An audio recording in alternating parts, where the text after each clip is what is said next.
Bonjour à tous. Aujourd'hui, nous nous retrouvons pour la première partie de la réalisation d'un pull homme col montant avec torsade. Il va y avoir plusieurs vidéos sur le sujet pour réaliser ce pull. Je vous mets en description le lien du PDF du modèle. C'est un modèle que j'ai réalisé moi-même. Il sera complété de photos une fois que j'aurai finalisé le projet et donc ces vidéos. Je me permets aussi de vous indiquer que j'ai mis un lien pour me faire une donation avec le modèle, ou bien dans la petite icône de mon YouTube. Pourquoi cela? Tout simplement faire des patrons, des vidéos et avoir de la laine me coûte. Donc si certains ou certaines estiment que mon travail mérite une petite récompense, même 1 euro, cela m'aidera pour acheter de la laine pour d'autres projets YouTube. Voilà pour cette parenthèse.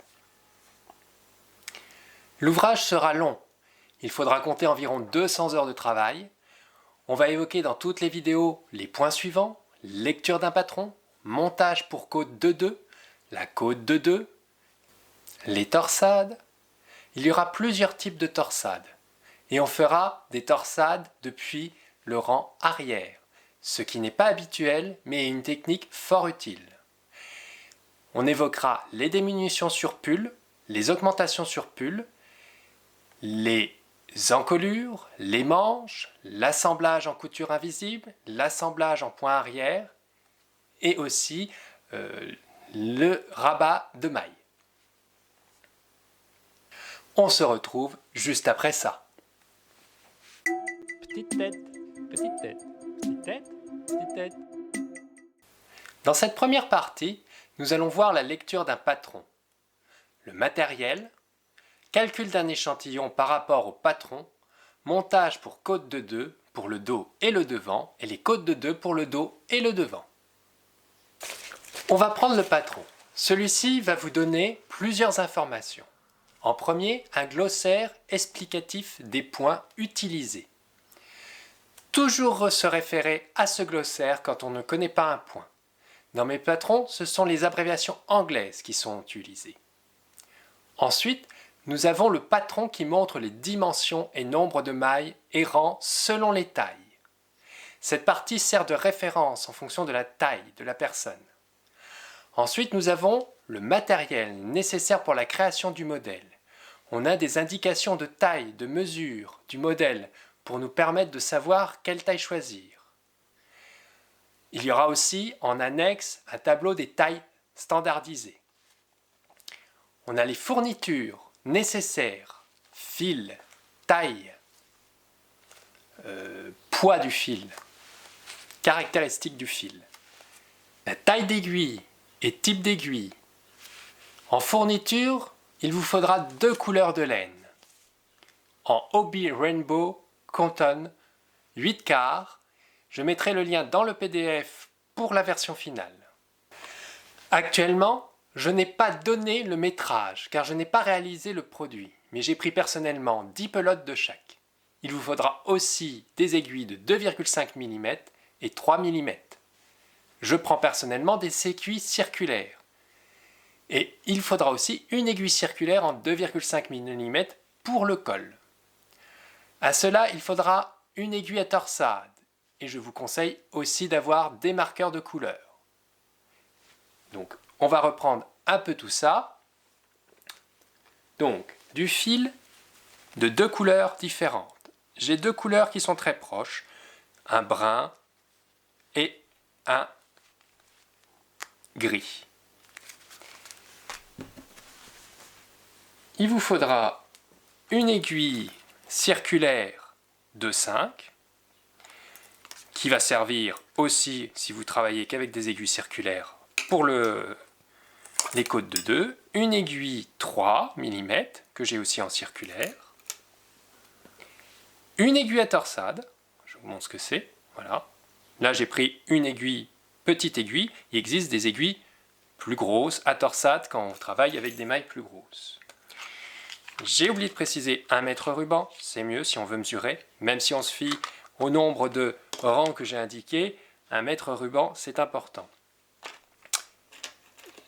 J'ai indiqué des marqueurs, ça peut être intéressant d'en avoir, Donc voilà mes marqueurs personnels, c'est moi qui les fabrique. Si vous trouvez mes marqueurs intéressants, je les vends. Je vous mettrai en lien dans la description l'endroit où je les vends et vous pourrez en acheter. Ensuite, il vous faudra aussi un compteur de rang ou une application pour cela. Personnellement, j'utilise l'application Compte-Rang sur Android ou iOS. Je vous la montre. Voilà l'application. Là, je suis sur une tablette Android. C'est pareil sur sur une tablette iOS. C'est pareil sur un Android. Alors, on peut sélectionner les parties. C'est moi qui ai créé les différentes zones. Ici, j'ai un compteur qui va être dédié global à la manche. Et ici, c'est un compteur qui va se répéter pour le point 4, qui est un point de répétition, par exemple. Donc, on verra plus tard. Il peut être lié au compteur principal ou pas. Donc, c'est vraiment une application très avancée. Vous pouvez, si vous le désirez, vous voyez, j'ai plein de projets, hein, certains finis, certains en cours. Donc, c'est très intéressant. C'est une application qui est gratuite. Il y a une petite partie payante si vous voulez synchroniser, si vous avez plusieurs appareils, vous voulez synchroniser les données entre les appareils. Bon, la participation est, je crois, de 3 € ou 4 € par an. Ça reste raisonnable. Donc, voilà. Donc, soit ça, si vous avez une application ou un téléphone, soit un petit compteur. Alors, il en faudrait 2, ça serait mieux. 2 compteurs de rangs, puisqu'il y a un pour compter les rangs en général, un pour compter les rangs de répétition des motifs. Sinon, si vous n'avez pas de compteur ou pas d'application, une feuille de papier, un crayon et on note. Voilà, c'est la solution ancestrale qui marche très bien. J'en profite pour vous mettre une question dans le petit i sur ce sujet. Ensuite, dans le patron, on revient au patron, on a un descriptif des différents points utilisés. On y reviendra plus tard. On a les informations de l'échantillon, je reviens dessus juste après, puis les instructions du patron en lui-même, et enfin les grilles des points, ou des torsades, dans notre cas. Il manquera aussi le tableau de référence de taille qui sera présent dans la version finale du document. Comme je l'ai précisé, ce document pour le moment est en version bêta, je suis en train de l'écrire, il est gratuit, je vous le laisse gratuitement. Mais je le fais évoluer au cours des vidéos. Je corrigerai peut-être des choses dedans en m'en rendant compte quand je vais construire le modèle. Donc vous pourrez voir en plus l'évolution. Puis les photos qui manquent bien sûr, puisque je ne pourrai les mettre qu'une fois que j'aurai fini le travail. Maintenant que l'on a vu en grande ligne le patron et le matériel nécessaire, on va s'intéresser à l'échantillon. Afin de faire tout ouvrage, on doit faire un carré de 10 par 10 cm pour vérifier qu'il correspond à celui du patron. C'est ce qu'on appelle un échantillon. En fait, on fait un carré plus grand, de 15 par 15 souvent de centimètres, pour pouvoir compter plus facilement sur 10 par 10 cm. Une fois votre carré fait, vous devez compter le nombre de lignes et de mailles que vous avez pour 10 cm. On peut voir que dans le patron, 2 carrés sont à faire, un pour le point 2 et un pour le point 3. Il faudra donc faire ces 2 carrés. À quoi correspond le point 2? À du jersey envers tricoté à l'aiguille 3 mm. Le jersey envers, c'est simplement que sur l'endroit de l'ouvrage, on tricote envers et sur l'envers, on tricote en endroit. C'est un point jersey classique où on a juste inversé le sens. Le point 3 correspond à un point de torsade, faisant référence à la grille correspondante.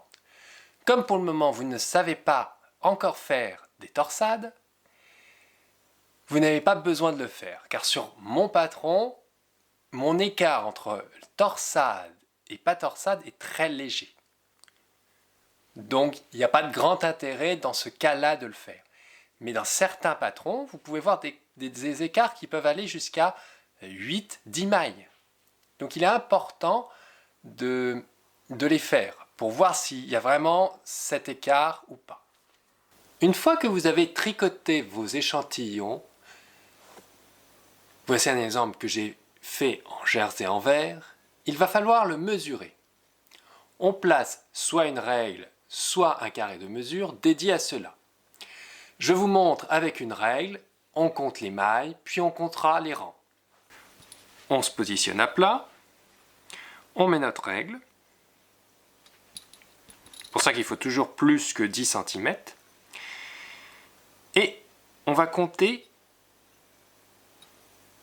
les mailles. Alors, une maille en jersey en droit, c'est un petit V. Donc, 1, 2, 3, 4, 5, 6, 7, 8, 9, 10, 11, 12, 13, 14, 15, 16, 17, 18, 19, 20, 21, 22, 23, 24, 25, 26... il n'y a pas 27. Donc j'en ai 26. Et on va compter les rangs. Donc j'ai pas fait 10 cm, j'ai fait que 5, mais c'est pareil, il suffira de multiplier par 2. Alors, vaut mieux faire 10 cm par précaution, parce que là, c'est de la petite maille, donc c'est facile à compter. Il n'y aura pas trop d'écart. Sur de la grosse maille, entre 5 et 10 cm, on peut avoir facilement une maille de plus ou une maille de moins. Alors, pareil, ben là on compte les V. 1, 2, 3, 4, 5, 6, 7, 8, 9, 10, 11, 12, 13, 14, 15. Donc 15 fois 2, ça fait 30. Donc j'ai 26 mailles pour 30 rangs, pour mon carré de 10 par 10. Donc, dans mon cas, sur le patron, il est indiqué que mon carré de 10 par 10 doit faire 27 mailles par 30 rangs. Je suis à 26 mailles par 30 rangs, donc on est bon. Ensuite, si vous avez donc le même nombre de mailles et de lignes que le patron, alors pas de souci, vous pouvez suivre les instructions, il n'y aura pas d'écart. On peut, comme je le disais, avoir un écart de une maille et un rang sur du fil fin. Sur du fil épais, tricoté avec des grosses aiguilles, cela posera un problème, parce que cela peut mener jusqu'à 1,5 cm, voire 1,5 cm d'écart en fonction des dimensions, surtout quand on commence, mettons qu'on a 1,5 cm pour une grosse maille d'écart. Si on a besoin de 30 mailles, ça fait déjà 1,5 cm. Donc sur 30 mailles, on a perdu 1,5 cm. C'est énorme. Alors, dans le cas où vous n'êtes pas conforme, si vous avez moins de mailles et de lignes, alors passez à une taille au-dessus des aiguilles indiquées et refaire l'échantillon. Il n'y a pas le choix. Si ce n'est toujours pas assez, augmentez encore d'une taille. En fait, cela est dû que vous avez tricoté trop serré. Je précise que quand je parle d'une taille en plus ou en moins, en taille française, c'est en fait des demi-tailles. Exemple, on passe de 2,5 mm à 3 mm. En taille UK et US, c'est plutôt une taille. Des chiffres 1 qui s'augmentent de 1. Si vous avez plus de mailles et de lignes, alors passez à une taille en dessous des aiguilles indiquées et refaire l'échantillon. Si ce n'est toujours pas assez, diminuez encore d'une taille et cela est dû au fait que vous tricotez trop lâche. Maintenant que vous avez la bonne taille d'aiguille, il suffit de prendre cette aiguille comme référence. Attention, si vous avez trop de différence, il faudra alors recalculer tout l'ouvrage. Mais nous verrons cela dans un autre tutoriel. Ne compliquons pas les choses. Avant de passer au montage, je précise que je tricote en même temps le dos et le devant et les manches quand je fais des pulls. Mais je ne vous conseille pas de faire cela car cela nécessite une organisation pour ne pas se tromper. Par contre, je vous conseille de tricoter les manches ensemble. Je reviendrai sur cela. Ici, exceptionnellement, vous tricoterez le dos et le devant ensemble si vous le désirez, car c'est exactement la même chose à faire. Passons au montage pour notre tricot et nos côtes de 2. Sur le patron, il est indiqué que le devant et le dos ont les mêmes instructions. Ce pull va être fait sur une taille L, mais que j'ai personnalisé car je vais l'offrir à quelqu'un. Et cette personne a une taille un peu différente du L. Il est un peu plus grand qu'un L, mais il est dans le gabarit du L. Mais je lirai les instructions de la taille en L, pour vous simplifier. Que dit le patron? Il dit on doit monter 160 mailles en couleur C2. Donc déjà, on va déterminer qu'est-ce que la couleur C2. La couleur C2 est indiquée dans la zone d'information et c'est la Grey Brown. Donc c'est celle-là, c'est ma couleur là. Il existe plusieurs techniques pour faire du montage de côtes de 2. Je vais utiliser celle que je préfère et que j'ai indiquée dans le patron. Je ferai plus tard des mini-tutos évoquant d'autres façons de faire un montage pour côtes de 2. Dans notre cas, on va monter les 160 mailles avec une aiguille de 3 mm à la façon du montage tricoté. J'ai déjà présenté cette méthode, vous pouvez la voir en détail dans la vidéo qui se trouve dans le petit i. Alors j'ai eu pas mal de remarques quand j'ai posté un pull fait avec cette technique disant que mon montage et mes côtes étaient faits à la machine, car la bordure était droite ou presque droite. Cela est dû au fait que je monte à une demi-taille au-dessus de la taille que je vais utiliser pour la côte de 2. C'est une astuce que je vous donne. Je vais faire le montage pour le dos et le devant. Il faudra donc 2 pelotes de laine, une pour chaque partie. Je suis arrivé au bout du premier montage pour le dos. J'ai pas encore fait le montage du devant. C'est juste pour vous expliquer. Donc on refait la même chose pour le devant. À la suite de l'aiguille, on prend la deuxième pelote, qui est ici, et on recommence. C'est-à-dire qu'on a les deux, l'un après l'autre. Alors on verra qu'on mettra un marqueur pour identifier lequel est lequel.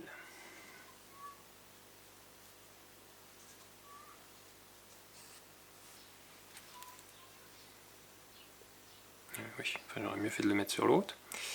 C'est mieux, voilà. Et puis là, on reprend, on refait le montage et on continue, ainsi de suite. On se retrouve quand j'ai fini de tout monter pour la suite. J'ai monté mes 160 mailles pour le dos et le devant.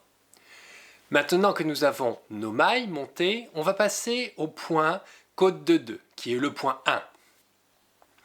Il est demandé sur le modèle, que ce soit pour le dos ou le devant, de faire 7 cm de point 1 en couleur C2. C'est la couleur qu'on a déjà. Que dit l'instruction du point 1, qui est de la côte de 2? Avec l'aiguille 2,5 mm, c'est-à-dire qu'on va changer d'aiguille. Tricoter comme suit, K, étoile P, étoile K2, non, excusez-moi, K, étoile P, virgule K2, virgule P, étoile. Répétez toujours de étoile à étoile. Finir par K. Cela veut dire night, ou tricoter en droit. Entre les deux étoiles, répétez les mailles suivantes. Pearl, ou tricoter en vert. Night 2 fois, ou tricoter en droit 2 fois. Et enfin, pearl, ou tricoter en vert. Et on finit la dernière maille du rang par un night, ou tricoter en droit. Donc, la côte de 2 est en gros une répétition de 2 mailles en droit, 2 mailles en vert, 2 mailles en droit, 2 mailles en vert. C'est pour ça qu'on appelle ça de la côte de 2. Les côtes de 2 ne peuvent être faites que sur un nombre pair de mailles. Allons voir comment on fait cela. Donc, je prends mon aiguille 2,5, qui hélas pour le moment est en métal. Je n'ai pas encore mes aiguilles 2,5 en bambou. Et on a dit, on commence par la première maille, c'est un night. Donc tricoter en droit. Je tricote ma première. Si elle veut bien, je tricote ma première maille en droit. C'est suivi d'un purl. Alors, la première maille, c'est une maille lisière, hein, je précise. C'est suivi d'un purl,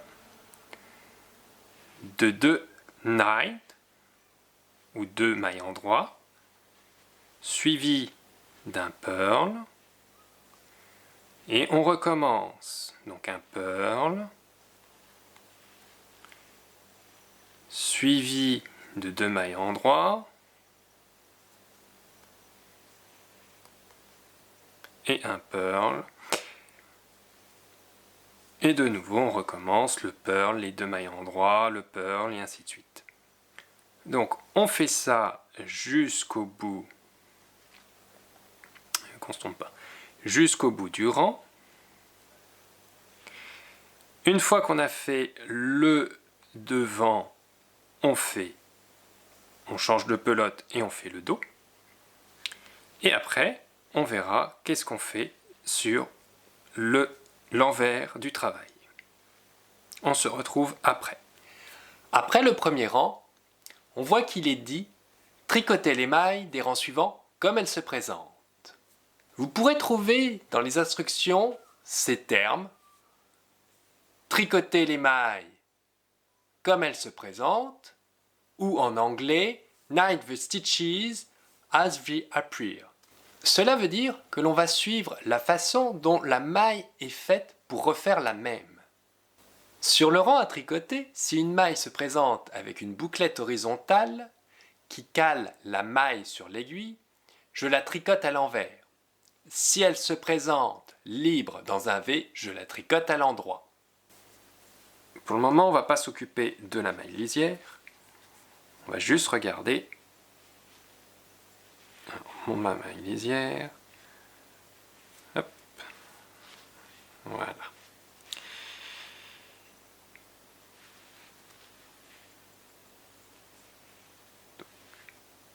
La première maille que je rencontre, ici, elle est dans un V. C'est-à-dire que c'est une maille que je vais tricoter en droit. Pardon. En droit. La suivante, on voit qu'il y a une bouclette. Ça, c'est une bouclette. Donc je la tricote envers. La suivante, on peut voir qu'elle a aussi une bouclette. Donc envers. La prochaine, elle est libre. Elle est dans un V. Comme on peut le voir, la maille n'a pas de bouclette qui la bloque. Donc je la tricote en droit. La suivante, c'est pareil, c'est un V. Je la tricote en droit.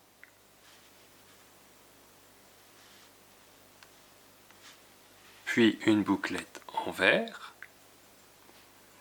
De nouveau une bouclette, donc envers. Et on continue comme ça. J'utilise cette façon de nommer pour simplifier les explications, car tout tricoteur doit savoir reconnaître une maille. Donc c'est un bon apprentissage. Donc maintenant, nous allons tricoter chaque rang comme les mailles se présentent jusqu'à avoir nos 7 cm demandés ou les 22 rangs. Nous sommes arrivés à la fin de ce tutoriel. Dans la prochaine vidéo, nous verrons la suite de ce pull. Donc les côtes seront terminées. Je vous conseille donc de les continuer si vous avez commencé à vouloir faire ce pull. Moi je vais les finir, on aura nos 7 cm et on va reprendre à partir de là les instructions pour voir donc le jersey envers et les premières torsades. Merci de m'avoir suivi. Si vous avez aimé, un petit pouce bleu, n'hésitez pas à commenter. À la prochaine. Bye!